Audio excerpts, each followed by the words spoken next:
வாங்க. என்ன சூர்யா நீ? நேத்தே ஷாலினி உன்னை கூப்பிட்டால, திரும்பி பார்த்து அவகிட்ட பேசியிருக்கலாம்ல. அதுக்காக தானே அவ்வளவு தூரம் போன. இப்படி நல்ல சான்ஸ மிஸ் பண்ணிட்டியே. இப்போ உட்காந்து அவ என்ன பண்ணிட்டு இருப்பா? இந்நேரத்துக்கு அவ சாப்பிட்டிருப்பாளா? தூங்கிட்டு இருக்காளா?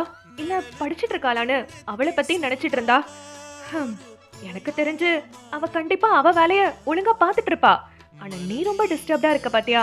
அததான் பாக்குறதுக்கே ரொம்ப கஷ்டமா இருக்கு சூர்யா. இங்க பாரு சூர்யா, லவ் பண்றது யாரு வேணாலும் பண்ணலாம்.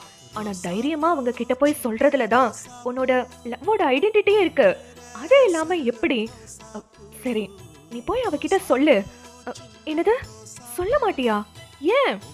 ஓ, காலேஜ் படிச்சிட்டு இருக்கா, அவ படிப்பு டிஸ்டர்ப் ஆயிடும் பயப்படுற. ஆனா உன்னால ஒரு பொண்ணோட படிப்பு டிஸ்டர்ப் ஆகும்னு நீ யோசிச்ச பாத்தியா? You are great Surya. சரி, ஓகே, இப்பவே ஷாலினி கிட்ட உன்னோட லவ் சொன்னா அவளோட படிப்பு டிஸ்டர்ப் ஆகும்னு நீ நினைக்கிறதெல்லாம் ஓகே தான். ஆனா அவ படிச்சு முடிச்சு வேலைக்கு போய் அவ செட்டில் ஆகுற வரைக்கும் நீ வெயிட் பண்ணுவ. அதுக்குள்ள அவளுக்கு வேற யாரையாவது பிடிச்சிருச்சுன்னா, அந்த பொண்ணு வேற யாரையாவது லவ் பண்ணா என்ன பண்ணுவ?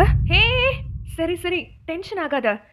ஃப்ரீயா விடு, பாத்துக்கலாம். ஓகே. சூர்யா ரொம்ப டென்ஷனா இருக்காப்ல. ஆனா ஷாலினி கூலா அவ வேலைய அவ பாத்துக்கிட்டு இருக்கா. தான் லவ் பண்ற பொண்ணு கிட்ட தன்னோட லவ்வ சொல்ல முடியாம சூர்யா தவிக்கிறதும், அது எதுவுமே தெரியாம ஷாலினி அவளோட வேலைய பாக்குறதும் ஒரு மாதிரி வித்தியாசமான லவ் ஸ்டோரியா தான் இருக்குல்ல. சரி, எப்பதான் சூர்யா அவன் லவ்வ சொல்லுவான், ஷாலினி அதை அக்செப்ட் பண்றாளா இல்லையான்றதெல்லாம் அடுத்தடுத்த எபிசோட்ல பார்க்கலாம்.